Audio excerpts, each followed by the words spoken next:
May sinapian nga ba noong nakaraang linggo dito sa loob ng mansyon?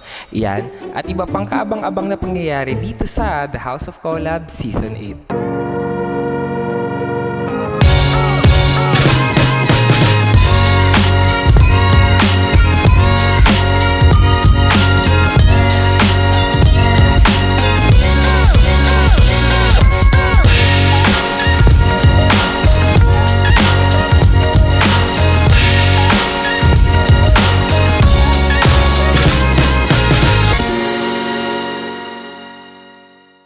Dito naman sa hallway ng mansyon, hindi inaasahan na lalabas ang hilig ni RJ sa mga unicorn na colorful. Ayan, lalapit. Ayun! Uy, ano yun? Ay! Oh my God! Ay, wait! Ay! Wait lang, unicorn nga ba ito? Oh! Wait lang. Parang hindi naman unicorn ito. Wait. Dinudot-dot pa ni RJ ang kanyang cellphone sa kabilang dingding. At nakatitig pa rin ang unicorn. Mamaya malalaman natin kung sino nga ba itong unicorn. At lumapit na naman si RJ. At kinain ni RJ ang unicorn. Ayan! Kinain na ni RJ ang unicorn. Teka, unicorn nga ba ito? O si Kate. Oh my God. At hindi pa natatapos ang kanilang kainan sa taas ng hallway dahil meron pang patungan dito sa may veranda.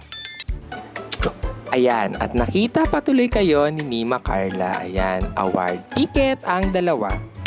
Sa kabilang dako ng mansyon, busy si Ma'am Zaira dumutdot sa screen at ngumata ng pistachio. Or baka nag-i-edit. Pero, teka lang Ma'am Zaira. Oh my God, hindi titikman Ma'am Zaira. Ay! Naku Ma'am Zaira, akala namin sa enchiladas ka lang mahilig, sa wasabi din pala. Ano yan Noah? Type mo si Jamila? Talaga ba? O kinakantahan, hinaharana mo si Jamila. Ay, ha-heart-heart ka pa? Ay, wala. Sad. Baka alam ni Jamila. Sa labas naman ng mansyon ay naghahanap si Snow White kung saan siya hihimlay para mahanap siya ng 7 dwarfs. Pero tignan natin kung ang 7 dwarfs ba ang makakahanap kay Snow White. Nako, mukhang hindi 7 dwarfs ang makakita kay Snow White kundi ang kanyang Prince Charming. Ayun na ang Prince Charming, naka all black lang dahil modern na. At hahalikan nga si Snow White! Oh my God, hindi. Nagising si Snow White sa hininga ni Prince Charming. Isa na namang love team ang ating tututukan dito sa loob ng mansyon. This time, love team na nga lang ba talaga sila? Si Fred at si Bella, ayan na nagsusubuan sa loob ng veranda. Ayan, lunokin mo muna Bella bago ka tumawa. Ayan, bago ka magturo. At syempre meron din silang eksena sa hallway. Ang eksena naman nila dito, hindi naman sila magka-capture ng video, kundi ihahatid lang siya ni Fred sa kanilang kwarto. At ayan, holding hands pa at hindi niya kakayanin kung ano yung susunod na mangyayari. Ayan, magbababay na. Syempre, magkikiss. Mag-good night. Kikis sa noo. Magbababay. Kikis ulit. Bye-bye. Syempre, hindi pa tayo tapos sa pagbabay at pagkiss. May bubunutin si Fred sa kabila. Ayan na, binukay na mo ni Fred. Oh my God, ano kaya yun? A, panty, B, panyos. Malalaman natin sa susunod na episode. At eto na, hindi pa sila tapos at nagsayawan pa, nakipag-jamming pa sila kay RJ, ang isa pang mahilig sa unicorn. Ayan, at naglalasing-lasingan si Fred, tama kayo dyan, at nag-go off-shoulderan. At ayan, naglalasing-lasingan naman si Bella. Titignan natin kung makakahalik ulit sa noo si Fred at ayan, nagkantahan na lang sila. Malalaman natin sa susunod ng mga eksena kung hanggang kantahan na lang ba sila o meron ng susunod. So, panoorin natin ito.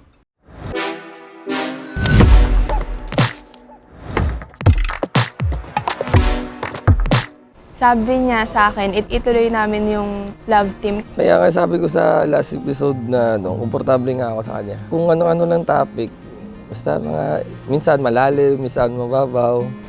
Yun nga, may mga viewers na gusto kaming pagtambalin.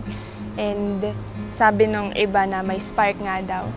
Yung noon, lang, getting to know each other. Yun, ginanapag sa isa. Ngayon, na, kakaiba na. Yung Thai challenge. Alam mo yung Thai challenge nun. Yan. Sabi ko, yes! Ron ko ano talaga, parang chance ko na magkalapit sa kanya. Siyempre, nagchat-chat din kami ni Bella kahit na off shift namin. Kamusta ka na? Parang common, basta common. Chat. Chat. Sa chat, tas pagkakain kami, gusto niya, kakain na lang ako, ganun. Siya yung naghahanda, siya yung magliligpit. Yun, maintindihin. Nung nagsabi ako kay Jaja, may gusto ko kay Bella.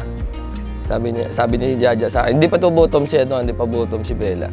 Sabi ni Jaja sa akin, ano na, sabihin mo na mo. Sabi ko, hindi na, kasi magka-close tayo, kasi baka mag-ilangan yung dalawa. Ayun.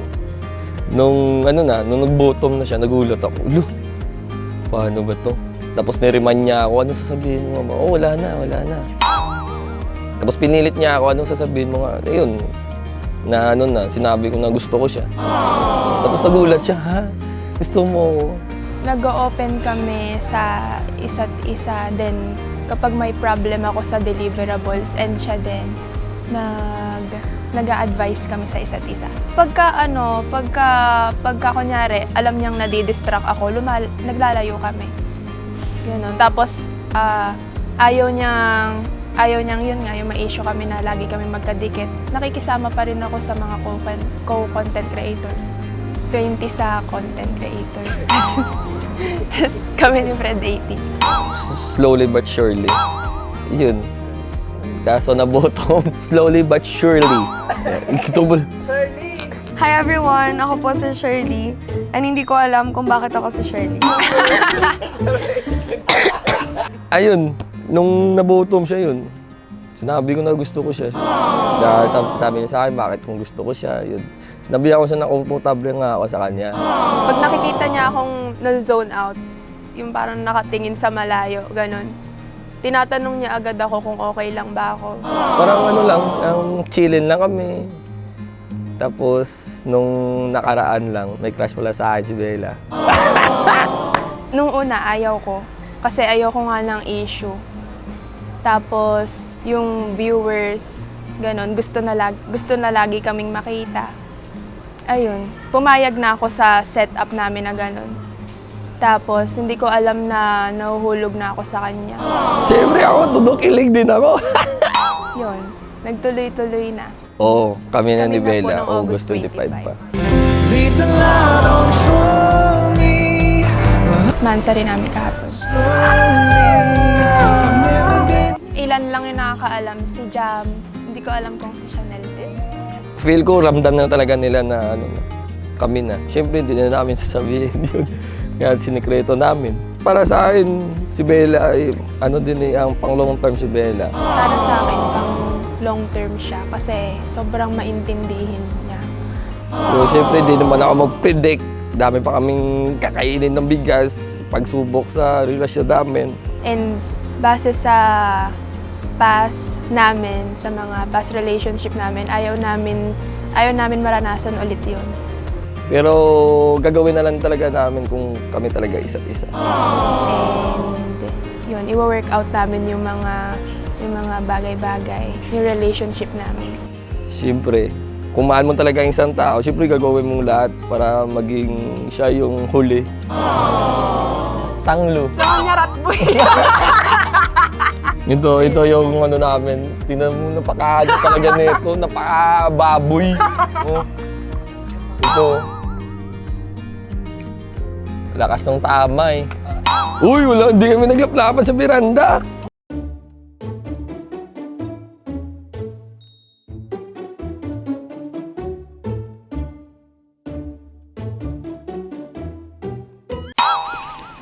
At yan mga kaibigan, tinatawag nating French kiss o sa Tagalog, laplapan. Ang laplapan ay ginagawa ng mga taong magkasintahan at nagmamahalan. Lagi niyong tatandaan, lamang ang may alam.